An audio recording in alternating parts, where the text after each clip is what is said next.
संख्याएं, काउंटिंग या गिनती आप कह सकते हो। शब्द तो बहुत बाद में आए, लेकिन संख्याएं हमारे साथ जन्म से ही हैं।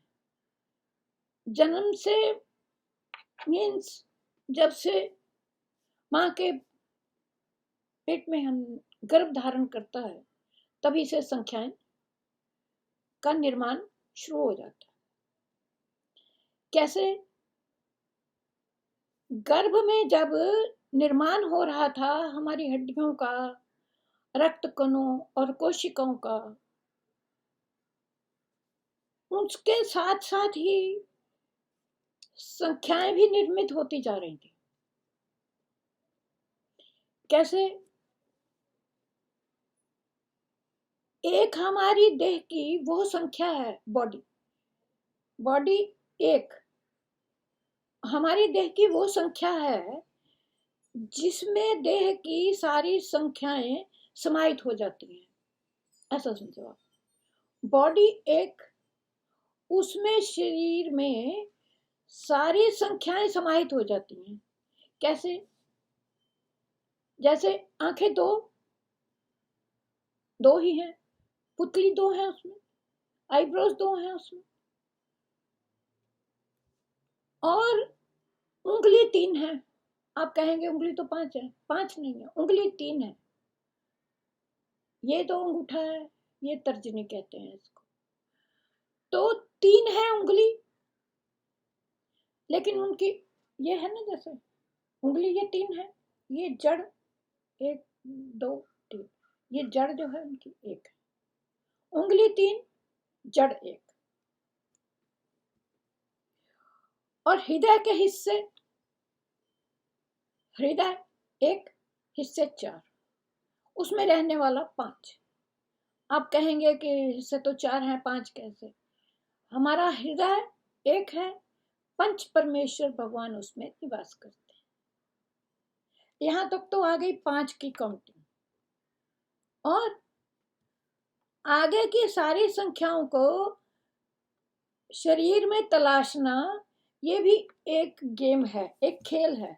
देखें हम, और इसमें आपको मजा भी आएगा। कैसे?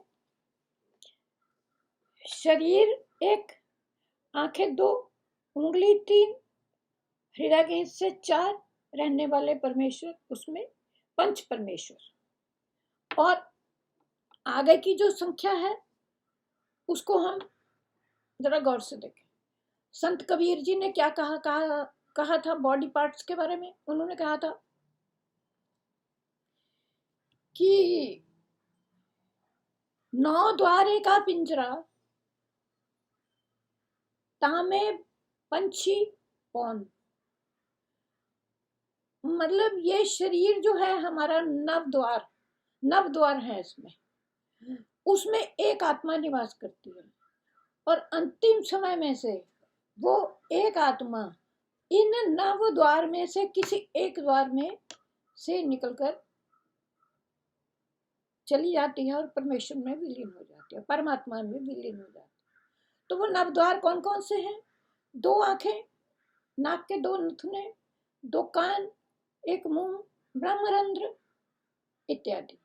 इन नव द्वारों में से किसी एक में से आत्मा प्रस्थान कर जाती है। संत कबीर जी ने क्या कहा? 9 द्वारे का पिंजरा, तामे पंछी पौन। मौन होकर के वो पंछी उसमें निवास करता है। उन्होंने आत्मा को एक पक्षी का रूप दिया है, और जिस वक्त वो पक्षी उड़ जाता है तो पता भी नहीं चलता। और एक बात मुझे तो चकित करती है, ये बात, एक बात चकित कर रही है कि देह की संख्याएं हैं 8। वो कैसे? अष्टांग योग का वर्णन भगवान कृष्ण ने गीता में करा है कि ये जो हमारी बॉडी है, ये 8 स्थान से ही बेंड कर सकती है, झुक सकती है 8 स्थान से।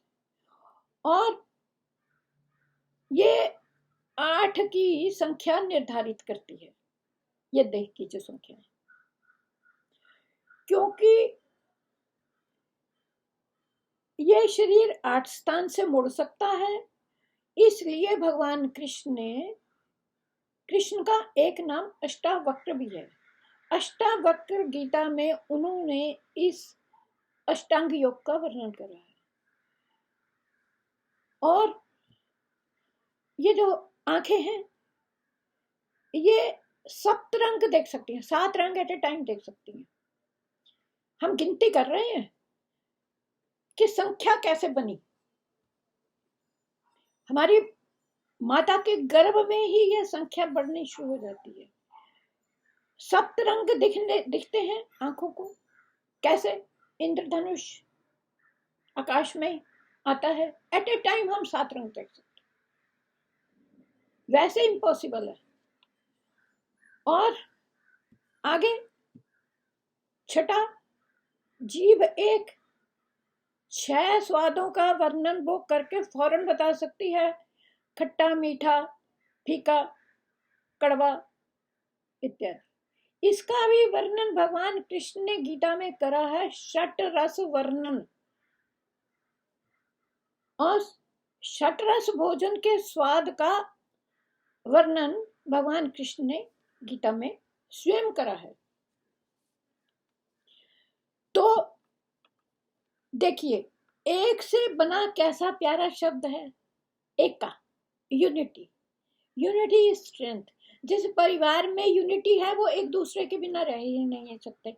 जैसे हमारा ये बॉडी पार्ट भी एक तरीके से भगवान कृष्ण ने इसको ऐसा ही वर्णन करा है कि एक दूसरे के बिना रह नहीं सकते।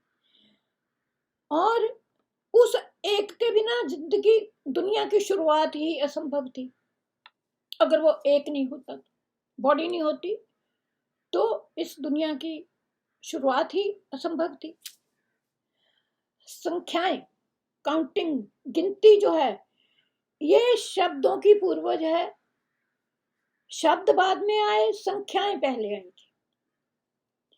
कैसे? बॉडी का निर्माण सबसे पहले हुआ। बच्चा कब बोलना शुरू हुआ? 9-10 महीने के बाद। और वो भाषाएं अलग हैं, बोली अलग है, वो हम सब भूल जाते हैं। सबसे पहले क्या शब्द बोलना शुरू करा था, माता पिता भी भूल जाते हैं, हम भी भूल जाते हैं। और शब्द आते हैं, चले जाते हैं, लेकिन संख्याएं कभी नहीं जाती। अगर बॉडी के पार्ट 2 हैं तो वो 2 ही विकसित हुए हैं। ऐसा नहीं है कि जन्म होने के बाद वो 4 में विकसित हो गए। और जबकि संख्याएं सबकी सब आ चुकी हैं। कोई देश ये नहीं कह सकता कि करोड़पति को हम करोड़पति नहीं कहते, अरबपति को हम अरबपति नहीं कहते। तो अगर कोई उसके बाद ये संख्या इजाद हुई हो, जब ब्रह्मांड में हमारे ऋषि मुनियों ने संख्याएं इजाद करी थी, उसके बाद कोई नई संख्या इजाद हुई हो तो आप हमें बताएं। देखो, बॉडी 1, आंखें 2, फिंगर्स 3, बॉडी पार्ट्स 4, रहने वाले परमेश्वर 5, और षटरस का वर्णन, जिह्वा 1, और इंद्रधनुष के रंग 7, आंखें 2 देख सकते हैं, और शरीर के स्थान 8, नवद्वार 9। संख्याएं उसके बाद अनेक हैं, लेकिन भाषा, शब्द, वेशभूषा सब अलग हो सकते हैं, लेकिन संख्याएं कभी अलग नहीं होती। आप किसी भी देश में चले जाओ, काउंटिंग एक ही रहेगी। हरिओम तत्सत, हरिओम तत्सत। हरे कृष्ण, हरे कृष्ण। सर्वे भवन्तु सुखिनः, सर्वे सन्तु निरामयाः, सर्वे भद्राणि पश्यन्तु, मा कश्चित् दुःखं भाग् भवेत्। हरिओम।